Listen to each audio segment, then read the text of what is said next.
The pen felt heavier than it should have. Anna Bennett wrapped her fingers around it anyway, steadying her hand before placing her signature on the final page. Every letter of her name looked strangely unfamiliar, as if it belonged to someone else now.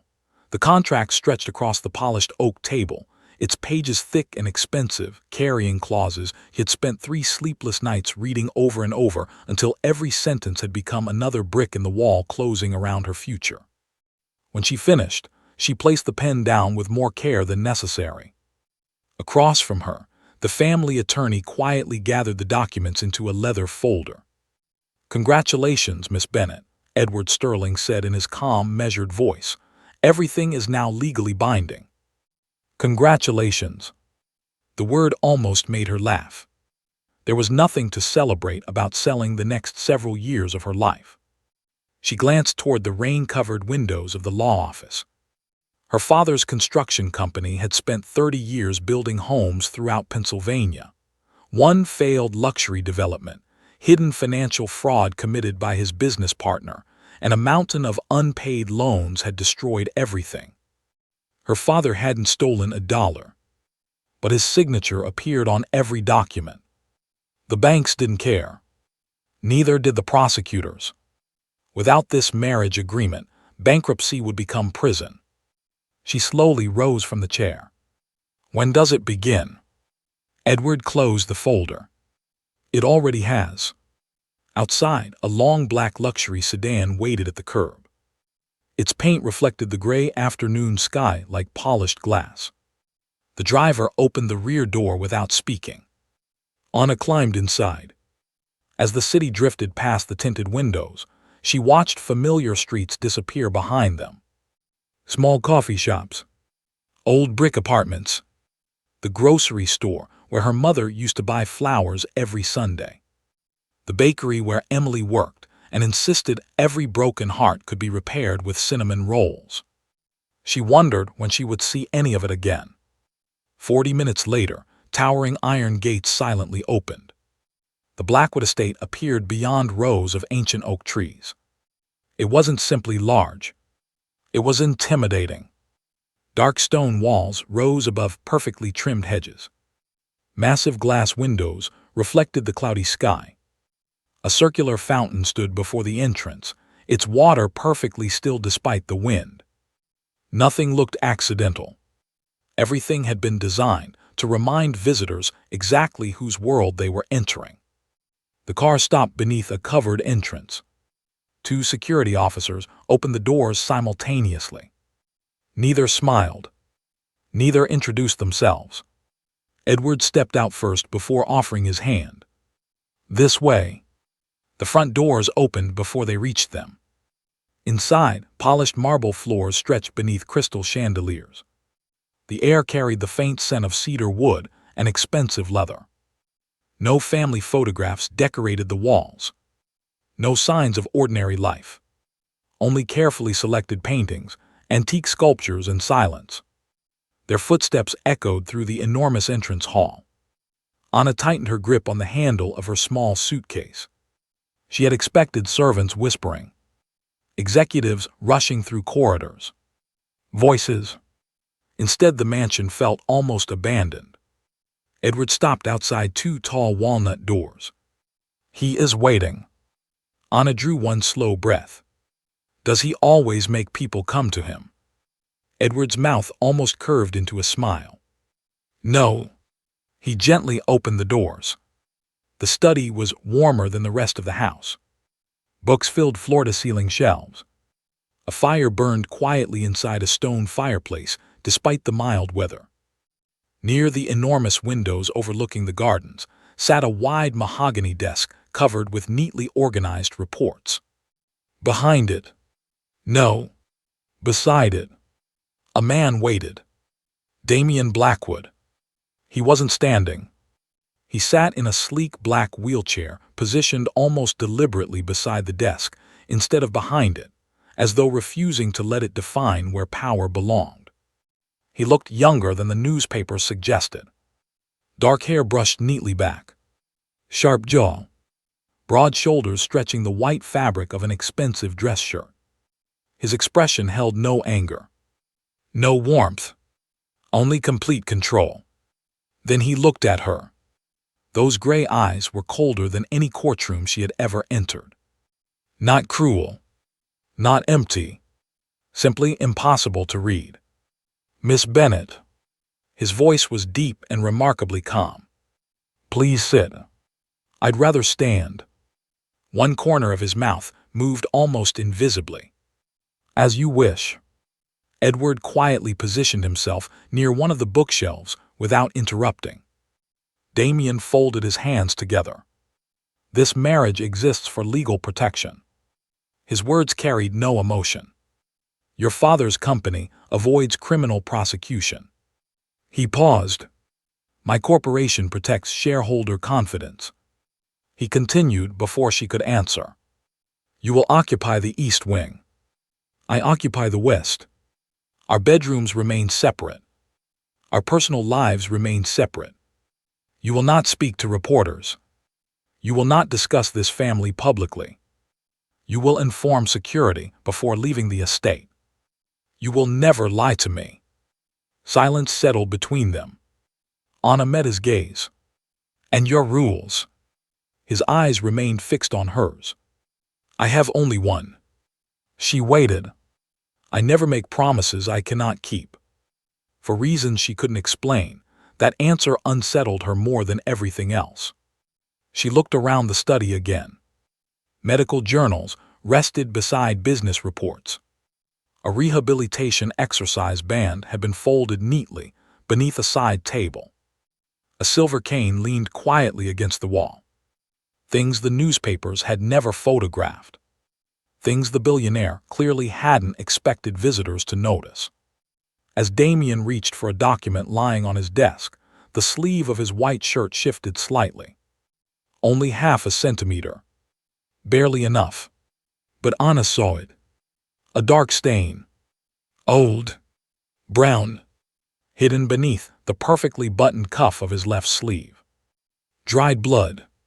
Not fresh enough to drip. Not old enough to disappear completely. Nobody reacted. Not Edward. Not the security staff waiting outside. Only Anna continued looking. Damien noticed. His eyes followed hers to the edge of his sleeve. For one long second, neither of them moved. He made no effort to cover it. No apology. No explanation. Only a quiet understanding passed between them.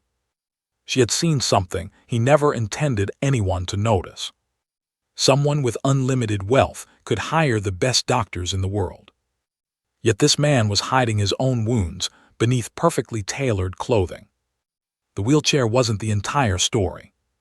It was simply the part he allowed the world to see. Everything truly painful remained carefully concealed beneath expensive fabric and practiced silence. Edward finally cleared his throat. If there's nothing further, I'll have someone show Mrs. Blackwood to her rooms. Mrs. Blackwood. The unfamiliar name echoed through the silent study. Anna picked up her suitcase. As she reached the doorway, she looked back one final time.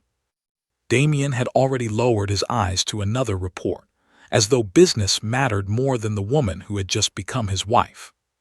Yet somehow she knew he was still aware of her. Of every step. Of every breath. Of the fact that she had noticed the blood. When the heavy doors closed behind her, the sound echoed through the long corridor like the locking of a vault. Only then did Anna understand that she had signed far more than a marriage contract.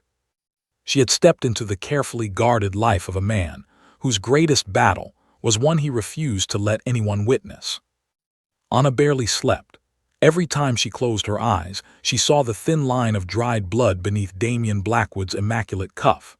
Wealth could purchase the finest doctors, the safest homes, and the strongest security, yet none of those things explained why a billionaire would quietly hide his own injuries. By dawn, the silence of the estate had become heavier than any conversation. It was the kind of silence built from secrets instead of peace. When she entered the dining room, the table was already prepared for two. Fresh coffee steamed beside polished silverware, warm bread rested beneath a linen cloth, and Damien sat exactly where she expected him, reading financial reports instead of a newspaper. He looked perfectly composed, dressed in another tailored shirt with both sleeves carefully buttoned. If yesterday had never happened, neither had the blood. "Good morning," he said without lifting his eyes. "Good morning." She sat across from him rather than beside him. The distance felt safer. A housekeeper quietly poured coffee before disappearing as silently as she had arrived. No one lingered. No one spoke unless spoken to. Even the servants seemed trained to become invisible. Anna wrapped both hands around the warm cup, watching Damien sign document after document with steady precision. There wasn't the slightest tremor in his hand, yet she noticed something else. Every few minutes, his jaw tightened for an instant before relaxing again, as though pain arrived in silent waves he refused to acknowledge. The breakfast ended without conversation until the heavy doors opened, and Edward Sterling entered carrying a slim leather folder. His calm expression remained unchanged, but his eyes briefly met Anna's before settling on Damien. "The board approved tomorrow's acquisition," Edward said. "There is only one concern." Damien finally looked up. "Victor Kane." The room grew colder. Edward placed the folder on the table. "He requested access to your private rehabilitation schedule." Anna's fingers tightened around her coffee cup. Rehabilitation schedule. The words confirmed what Damien had worked so hard to conceal. Damien's expression never changed. What reason did he give? He claimed the insurance auditors required updated medical information. "And you believed him?" Edward answered with a faint smile, "No." Silence stretched between them. Damien closed the folder without opening it. "Restrict his access." "It has already been done." Edward left as quietly as he had entered. Anna looked toward Damien. "You don't trust him." "I trust results." "That's not what I asked." His gray eyes settled on her with unsettling calm. "The day you begin confusing confidence with trust is the day someone destroys everything you've built." She wanted to ask about the rehabilitation schedule, about the injury, about the blood she had seen beneath his sleeve. Instead, she asked the only question that truly mattered. "Who tried to kill you?"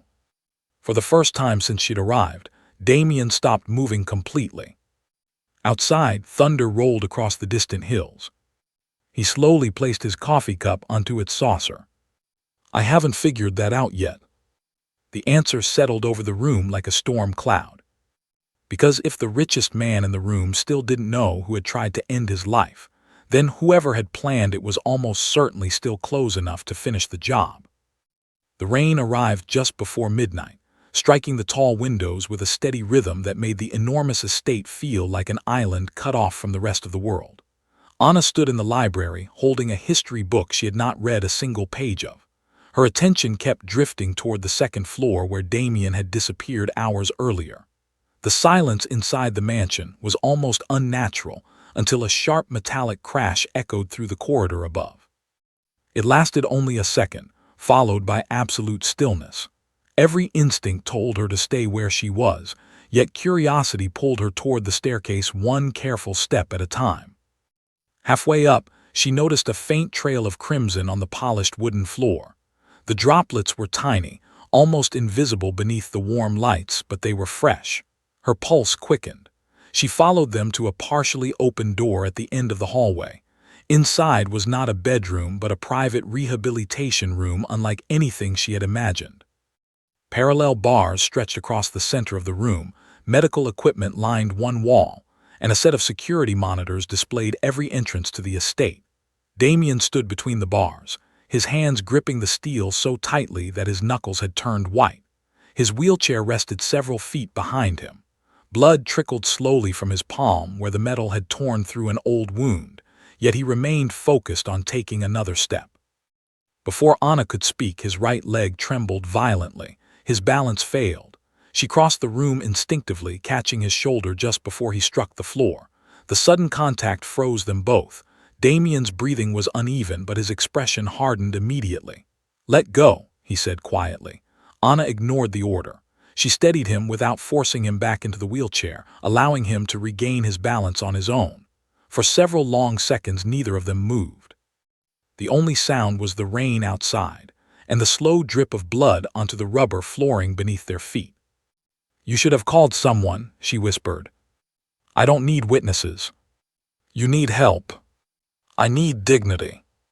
The words landed harder than anger ever could. Anna slowly released his arm, but she did not step away. Instead, she picked up a clean towel from a nearby cabinet and wrapped it around his bleeding hand with calm, practiced movements. Damien watched every motion without resisting. No embarrassment crossed his face now, only exhaustion too deep to hide. His shoulders lowered as though carrying a weight invisible to everyone except the woman standing beside him. Before either of them could speak again, every security monitor suddenly flashed red. A harsh alarm shattered the quiet. The main entrance cameras went black one after another until only a single screen remained active. On it stood a man in a dark suit holding an envelope beneath the front gate camera. He smiled directly into the lens before walking away. Seconds later, Lucas's voice exploded through the estate intercom. "Boss, nobody leaves their rooms. We have a breach, and someone just delivered a message addressed to Mrs. Blackwood." Morning arrived without sunlight. Thick clouds pressed low over the Blackwood estate, turning every window into a sheet of gray glass. Anna had barely slept. The envelope delivered during the night remained locked inside Damien's study, unopened in her presence, while security patrols doubled around the property before dawn. The mansion no longer felt like a luxurious home. It felt like a fortress waiting for an attack that everyone sensed but no one could yet see. As she entered the breakfast room, she immediately noticed the empty chair at the head of the table. Damien was never late. The untouched coffee growing cold beside his place unsettled her more than she cared to admit. Edward appeared moments later carrying another leather folder, though the calm in his face seemed carefully rehearsed. "He's in the boardroom," he said quietly. "An emergency meeting." Anna nodded, but before she could sit, Lucas entered through the opposite door with hurried footsteps that contrasted sharply with his usual military precision. He stopped beside Edward and lowered his voice, believing she was too far away to hear.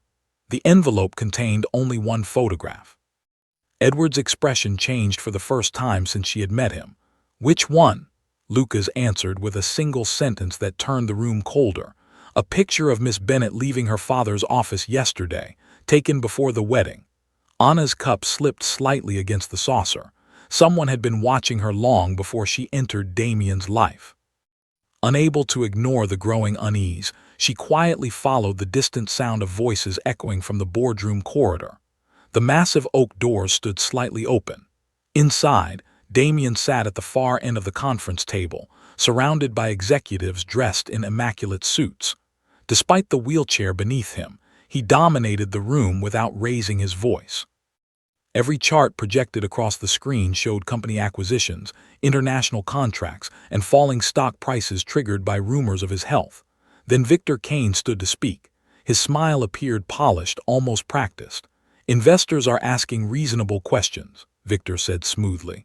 "Perhaps if they saw you standing publicly, confidence would return much faster." Silence settled over the room. Anna watched Damien's eyes narrow almost imperceptibly. "If investors begin managing my medical decisions," he replied calmly, "I'll know this company no longer belongs to me." The meeting ended minutes later. Executives filed into the hallway, avoiding Anna's gaze except for Victor. He approached with effortless confidence, stopping just close enough to invade her personal space without appearing impolite. "Mrs. Blackwood," he said warmly, "I hope you're adjusting well. It must be difficult entering a family with so many complications." Anna offered a courteous smile that never reached her eyes. "I've learned that the loudest concern often hides the deepest motive." For a fraction of a second, Victor's smile faltered before returning exactly as it had been. He excused himself and walked away, but not before glancing toward Damien's closed office with unsettling familiarity. That evening, Anna wandered into the estate's East Gallery, where old family portraits lined the walls beneath soft golden lights. One photograph stopped her cold. It showed a younger Damien standing beside his late father at the opening ceremony of a luxury apartment complex 15 years earlier. She leaned closer. In the background, almost hidden among the crowd, stood her own father wearing a construction supervisor's helmet. Before she could understand why he had been there, A quiet voice spoke behind her. "Some photographs tell the truth," Damien said. "Others hide the beginning of a tragedy." The photograph stayed in Anna's thoughts long after she left the gallery. She stood alone on the balcony outside her room, watching sheets of rain sweep across the gardens below. Somewhere inside the estate, security patrols changed shifts with silent precision, their flashlights briefly cutting through the darkness before disappearing again. This house never truly slept. It simply changed the people who stayed awake. She turned the old picture over in her hands once more. Her father had never mentioned working for Blackwood Global. Not once. Yet there he was in the background, almost hidden behind a line of executives, wearing the same hard hat he had owned for years. It could not be a coincidence. A quiet knock interrupted her thoughts. "Come in." Lucas stepped inside without crossing the doorway completely. "Mr. Blackwood asked if you would join him in the library." She followed him downstairs. The library glowed beneath warm amber lamps, every shelf filled with books collected over decades instead of purchased for decoration. Damien sat beside the fireplace with several old project files spread across the table. His wheelchair faced the flames, but his attention remained fixed on a faded construction blueprint resting in his hands. He looked up as she entered and gently pushed another folder toward her. "Open it." Inside lay payroll records dated 15 years earlier. Her father's name appeared on the first page. Anna looked back at Damien. "He worked for your company." "He worked for one of my father's developments," Damien corrected quietly. "I discovered it this afternoon. My father never told me." Perhaps he had a reason. Neither of them spoke for several moments. The fire cracked softly between them while rain tapped against the tall windows. "I don't believe in accidents anymore," Damien finally said. "Too many people benefit from them."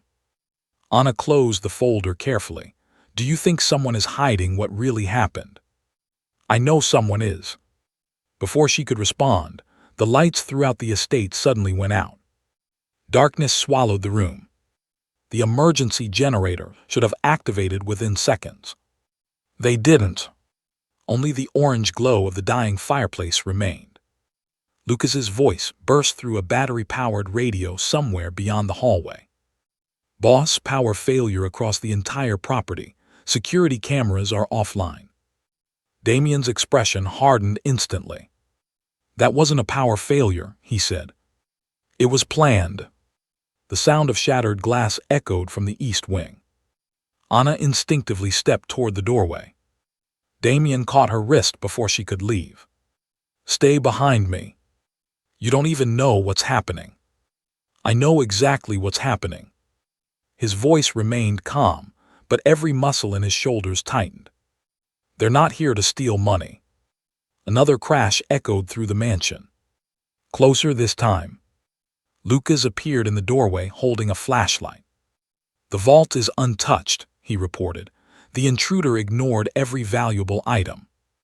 Damien slowly released Anna's wrist. "What did they take?" Lucas swallowed once. "Only one thing." "What?" "The original employee archive from the Riverside Towers construction project." The room fell silent. Anna felt the blood drain from her face as Damien looked toward the folder still resting in her lap. Someone had broken into one of the most secure estates in the country, bypassed millions of dollars in artwork and jewelry, ignored confidential corporate contracts, and risked everything for 15-year-old employment records connected to a building project neither of them had understood until tonight. For the first time since their marriage began, Damien's eyes revealed something deeper than caution. Someone wasn't just protecting a secret. Someone was terrified that Anna Bennett would discover the truth. The estate remained sealed until sunrise. Every entrance was guarded, every employee questioned, every security log examined twice, yet the missing archive had vanished without leaving behind a single useful clue. Anna stood in the study watching investigators photograph an empty fireproof cabinet built into the wall behind Damien's desk. Nothing else had been disturbed. Priceless artwork still hung perfectly straight. Confidential merger documents remained untouched. Whoever had entered the mansion had known exactly where the Riverside Tower's records were hidden and exactly how long they had before the backup generators restored power. This had never been a burglary. It had been a retrieval. Damien dismissed the investigators one by one until only Lucas, Edward, Anna, and himself remained. He rolled slowly toward the large window overlooking the front gates, his reflection faint against the morning light. Someone inside this company knew those files still existed, he said quietly. The archive wasn't listed in any digital inventory. Edward folded his arms. Only 4 people had access to the original storage records. Lucas answered before Damien could. You, me, Edward. His voice hardened. And Victor Kane. Silence settled over the room with uncomfortable weight. No one rushed to speak because every one of them had reached the same conclusion. An emergency executive meeting was called before noon. Anna remained in the observation room behind the boardroom's tinted glass, invisible to everyone inside except Damien, who knew exactly where she stood. Victor entered with effortless confidence, greeting directors with polished smiles and firm handshakes. He appeared completely relaxed, almost too relaxed for a man whose company had suffered a sophisticated security breach only hours earlier. Damien allowed the meeting to begin normally. Financial reports filled the screens. International contracts were discussed. Quarterly projections were reviewed. Nearly 40 minutes passed before Damien quietly closed his folder and looked directly at Victor. I have one final item. Every conversation stopped. The Riverside Tower's archive disappeared last night. Several executives exchanged confused glances. Victor frowned with convincing surprise. I wasn't aware those records still existed. Damien never blinked. That's interesting. Victor tilted his head slightly. Why? Because I never said which archive was stolen. The room became perfectly still. For the first time since Anna had met him, Victor's smile disappeared completely. It lasted less than a second before returning, but it was enough. Damien had seen it. Lucas had seen it. Edward slowly removed his glasses, polishing them with deliberate calm while saying nothing. Victor recovered quickly. I assumed you meant Riverside because we've discussed that development recently. Damien leaned forward slightly. We haven't discussed Riverside in over 11 years. The board meeting ended without another word. Executives left in uneasy silence while Victor excused himself to answer an urgent phone call. Lucas followed discreetly. 20 minutes later, he returned carrying a small encrypted mobile device recovered from a trash container behind the executive parking garage. He destroyed it, Lucas said, but not before making one call. Edward examined the report handed to him by the cybercrime team. His expression darkened. The number belongs to Ashcroft Infrastructure. Anna looked toward Damien. Ashcroft Infrastructure had acquired the bankrupt shell company that originally built Riverside Towers 15 years earlier. Before anyone could speak, Damien's secure phone vibrated once. A single anonymous message appeared on the screen beneath an old photograph of Anna's father wearing his construction helmet. There were only 7 words.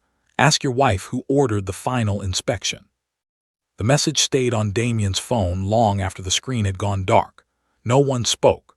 The silence inside the study carried a different weight now, one built from realization rather than uncertainty.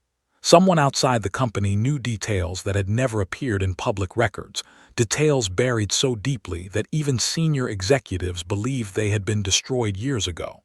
Damien slowly placed the phone on the desk and looked toward Anna. There was no accusation in his expression, only a question neither of them yet knew how to answer. Did your father ever mention the final inspection? He asked. Anna searched memories she had not touched in years. She remembered muddy work boots left by the front door, late-night phone calls that ended the moment she entered the room, and one argument between her parents that had frightened her enough to hide behind the staircase. She remembered her father saying only one sentence before the front door slammed. If I sign this, people will die. Edward closed his eyes briefly. That statement changes everything. Lucas immediately stepped toward the security console mounted against the wall. I'll reopen every archive communication connected to the Riverside project. His fingers moved quickly across the keyboard until a list of names filled the monitor. Hundreds of employees appeared. Engineers, inspectors, contractors, accountants. Most had retired. Some had died. One name, however, remained highlighted in red. Martin Cross. Chief Safety Inspector. Employment status, resigned 48 hours before the building opened. Current location, unknown. Anna leaned closer to the screen. Find him. Lucas nodded once. Already trying. Before another word could be spoken, an incoming call interrupted the room. The number displayed no caller identification. Damien answered without hesitation. No one on the other end spoke immediately. Only slow breathing filled the silence. Then an elderly man's voice finally emerged, rough with age and fear. "If you're looking for Martin Cross," he whispered, "stop before they find you first." The line disconnected. Lucas immediately began tracing the call, but after several tense seconds he shook his head. "Disposable satellite relay. It disappeared before we connected." Damien remained motionless. Whoever had called wasn't trying to threaten them. He had been trying to warn them. That afternoon, Lucas returned from the city carrying a weathered storage box recovered from an abandoned legal office scheduled for demolition. Inside were old inspection notebooks rescued moments before they would have been destroyed forever. Dust covered every folder except one. Across its faded cover, someone had handwritten 3 words in black ink. "Do not archive." Edward carefully opened it. Every page documented structural defects discovered weeks before Riverside Towers officially opened. Cracked support columns, inferior concrete, forged material certifications. Near the bottom of the final report appeared 2 signature lines. The first belonged to Martin Cross. The second had been torn away so precisely that only the lower curve of a single handwritten letter remained. Anna stared at the damaged page until something inside her memory shifted. She had seen handwriting like that before, not in company records, not in newspapers, at home. Hidden inside an old wooden toolbox her father refused to throw away. Her heartbeat quickened as the forgotten image became clear. There had been another folder sealed beneath the false bottom of that toolbox. The night before investigators searched their house 15 years ago, her father had hidden it beneath the basement stairs and told her never to let anyone know it existed. She slowly looked up at Damien, her voice barely above a whisper. "I think my father left us the answer. I know exactly where he buried the truth." The drive into the city began before dawn beneath a sky the color of cold steel. Damien insisted on coming despite Edward's objections and Lucas's repeated warnings that leaving the estate before identifying the anonymous caller was an unnecessary risk. No one succeeded in changing his mind. The convoy moved quietly through nearly empty streets until the familiar neighborhood from Anna's childhood appeared beyond the windshield. Time had changed almost everything. New apartment buildings stood where corner stores once existed, sidewalks had been replaced, and the small playground where she and her brother had spent countless afternoons had disappeared beneath a parking garage. Only one house remained untouched. Its faded blue shutters and cracked front steps looked exactly as they had 15 years earlier, as though grief itself had preserved the place. The front door opened with a tired creak. Dust floated through narrow beams of morning light, and the air carried the faint scent of old wood and forgotten memories. Anna walked slowly through rooms she had spent years trying to erase from her mind. The kitchen clock still hung crooked above the doorway. A chipped ceramic mug remained inside a cabinet exactly where her mother had always kept it. For a brief moment, the investigation disappeared, replaced by silence heavy enough to steal her breath. Damien watched without speaking. He understood that some rooms demanded respect before answers. Lucas quietly positioned security officers outside while Edward remained near the entrance, allowing Anna the space to remember.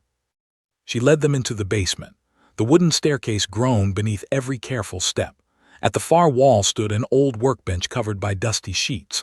Rusted tools lay scattered across its surface exactly as her father had left them. Anna knelt beside the bench and ran her fingers beneath the lowest step of the staircase. Nothing. She moved farther along the wall until her hand brushed against a loose floorboard hidden beneath years of dirt. Her heartbeat quickened. She pried it upward with a flat screwdriver. Beneath it rested a narrow metal box wrapped inside yellowed plastic. The lock had long since rusted away. Damien crouched beside her as she carefully lifted the lid. Inside were engineering blueprints, handwritten inspection notes, and a small cassette recorder no larger than the palm of her hand. Edward carefully examined the papers while Lucas searched the room for anything they might have missed. Then Anna noticed a sealed envelope resting beneath the recorder. Across the front, written in her father's unmistakable handwriting, were 5 simple words: "Only if they find you." Her hands trembled as she opened it. A single key fell into her lap along with a typed note. The message contained only an address, a storage unit number, and one sentence: "The evidence they wanted is not here anymore." Before anyone could speak, Lucas's radio erupted with frantic voices. "Movement outside," one guard shouted. "Black SUV approaching fast," tires screamed across the quiet street. Through the basement window, Anna saw 3 vehicles stop in front of the house. Men dressed in tactical clothing poured onto the lawn with frightening precision. They ignored the front entrance completely and headed straight toward the basement access door, as though they already knew exactly where the hidden box had been buried. Lucas drew his weapon and pushed everyone toward the rear staircase. "This house was never the target," he said, his voice calm despite the urgency. "Someone wanted us to find the box, because they were already waiting for whoever opened it." Lucas slammed the reinforced basement door shut just as the first impact rattled the old frame. Dust rained from the ceiling. The abandoned house groaned under the force of another strike, its aging walls echoing with the violence outside. Damien remained remarkably calm, his attention fixed not on the attackers but on the narrow envelope Anna still clutched against her chest. "They're not here for us," he said quietly. "They're here for what's inside your father's mind." Anna looked at him in confusion until she understood. The hidden box had contained almost nothing. Whoever organized the ambush already knew that. They believed her father had left another clue only his daughter could understand. Lucas led them through a narrow utility passage that connected to an old storm drain beneath the neighboring property. The tunnel smelled of damp concrete and rusted pipes, its ceiling so low Damien was forced to move carefully while Lucas and Edward shielded him from loose debris. Behind them came muffled shouts as the attackers forced their way into the basement. Flashlights swept across the darkness they had abandoned only seconds earlier. Anna resisted the urge to look back. Fear wanted her to run. Determination forced her forward. They emerged nearly 2 blocks away inside the storage garage of a deserted machine shop. The convoy waiting outside had already repositioned, surrounding the building before anyone else could reach it. Once the heavy doors closed behind them, Edward unfolded the typed note again. The address written by Anna's father belonged to a commercial storage facility on the opposite side of the city. Lucas immediately contacted his surveillance team. Minutes later, an uncomfortable silence settled over the room as one of his officers answered. "Unit 417 was opened yesterday morning." Lucas frowned. "By whom?" The reply came after several seconds. "Security footage was erased. Whoever entered knew exactly how to remove every recording." Anna slowly turned the small brass key over in her fingers. Something felt wrong. Her father had been an engineer. He solved problems through precision, not coincidence. If he wanted someone to find the storage unit, why leave the key where it could eventually be discovered? She examined it more closely. Tiny scratches covered one side of the metal. They were too straight to be accidental. Damien noticed her expression. "What is it?" She carried the key beneath a bright work light and tilted it carefully. The scratches formed a sequence of tiny numbers almost invisible without direct light. They were not random. They looked like engineering measurements. Edward suddenly leaned forward. "Those aren't measurements." He removed his reading glasses, studying the pattern again. "They're map coordinates." Lucas entered the numbers into his secure tablet. A satellite image appeared almost instantly. The location was nowhere near the commercial storage facility. It pointed instead to a decommissioned concrete plant outside Philadelphia, the same company that had supplied building materials for Riverside Towers 15 years earlier. Before anyone could absorb the discovery, Damien's private phone vibrated once. A video message had arrived from an unknown sender. He pressed play. The recording showed a dimly lit warehouse. An elderly man sat tied to a chair, bruised but alive. Anna recognized him immediately from the employee records. Martin Cross. The former chief safety inspector looked directly into the camera. His voice trembled with exhaustion. "If you're watching this, they finally know you've found the key. Don't come for me. Go beneath silo number 4. That's where your father hid the original inspection report, and the names of everyone who signed the order that killed innocent people. The screen went black. Then one final line appeared. You have 12 hours before they bury the truth forever. The convoy reached the abandoned concrete plant just before midnight. Towering silos stood like forgotten monuments beneath a pale moon, their cracked walls swallowed by weeds and years of neglect. Rusted conveyor belts stretched across the property, groaning whenever the wind slipped through broken steel. Lucas ordered the vehicle's headlights extinguished before they reached the main entrance. Darkness immediately reclaimed the factory. Every member of the security team moved in silence, communicating only through brief hand signals. No one underestimated an enemy capable of anticipating every step they had taken.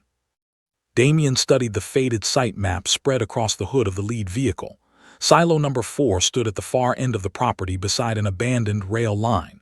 Too obvious, Lucas whispered. If Martin's message was intercepted, they'll expect us there. Damien nodded. Exactly why they'll be watching the entrance instead of what's underneath.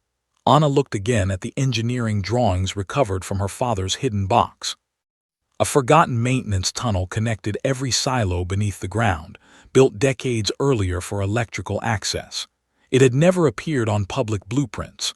Her father had circled one section with red pencil and written only 2 words beside it: Old Lift. They entered through a collapsed service building hidden behind overgrown brush. Damp air filled the tunnel below, carrying the sharp smell of concrete dust and rusted metal. Flashlights revealed old utility cables hanging from stained ceilings, while shallow water reflected narrow beams of light beneath their feet. Damien insisted on leading despite Lucas's objections. Every uneven surface demanded enormous effort, yet determination outweighed pain. Anna remained close enough to steady him without taking away the independence he guarded so fiercely. Neither spoke. The silence itself had become part of their survival. The tunnel ended beneath silo number 4, where an ancient freight platform rested behind a corroded steel gate. Anna noticed fresh scrape marks on the floor. Someone had opened it recently. Lucas carefully forced the gate aside while 2 security officers covered the passage behind them. Inside the hidden chamber stood dozens of weatherproof archive boxes stacked in perfect rows. Most had already been ripped open. Papers littered the floor. Filing cabinets hung partially open. They had arrived moments after someone else had searched the room. Damien moved toward the only cabinet still locked.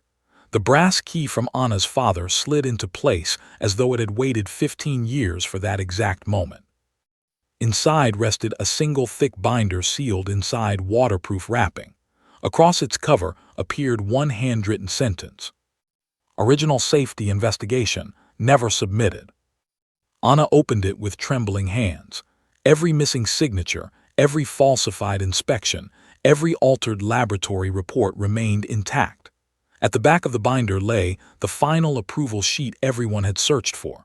The signature authorizing the unsafe construction was not Richard Blackwood's. It belonged to Victor Kane, who at the time had served as Regional Compliance Director. Beneath his forged authorization appeared financial transfers linking him to the concrete supplier weeks before the building opened. Her father's final report had been correct all along. He had refused to sign because he knew innocent families would die. A slow clap echoed through the chamber. Victor stepped from the shadows surrounded by armed men. His polished smile had vanished, replaced by cold certainty. I spent 15 years destroying every copy of that report, he said evenly. I never imagined your father would hide the last one beneath the factory that buried my future. He raised his weapon toward Damien. Give me the binder, and perhaps only one of you dies tonight. Damien looked at Anna instead of the gun pointed at his chest. Without a word, she understood. While every eye remained fixed on the binder in her hands, she quietly pressed the emergency transmitter Lucas had slipped into her pocket hours earlier. Far above them, the silence shattered as helicopters thundered across the night sky, and Victor's confident smile disappeared for the first time in 15 years.